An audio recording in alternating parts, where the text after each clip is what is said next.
What's up guys, and welcome to Simple Review, the series where I, PepperHomie, briefly play a game, review it, and I keep it simple.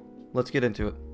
Anodyne 2 Return to Dust is a retro-style 2D and 3D style adventure game. When you play this game, you just have the option of playing through the main story, and that consists of you going throughout a world and helping cleanse their sickness.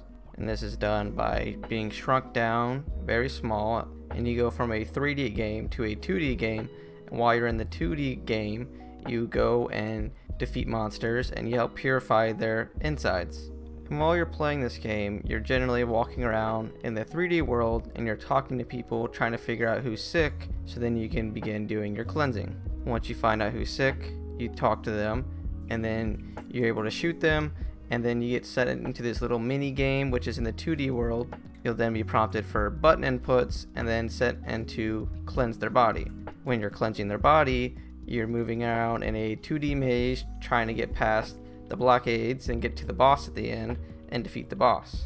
And all this is designed around looking very retro and being very similar to Anodyne 1, but at the beginning of the game it also states that, it's not the same story and it's its own separate story.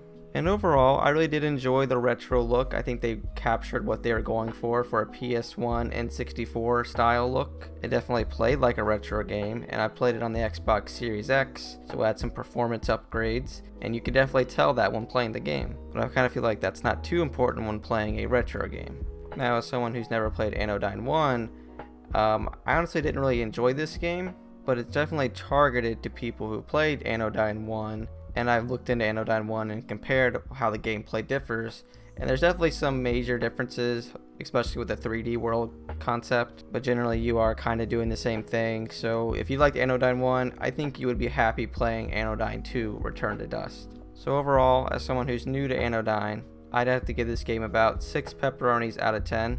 I really did appreciate the whole retro feel and everything that they did with that, but I feel like this game is only for people who liked Anodyne 1 or are just looking for a very authentic retro game. And if those two things are not what you're looking for right now, then I'd say skip this game because the gameplay just really was not that interesting. So if you guys like the content, drop a sub, drop a like, and I'll see you guys in the next one.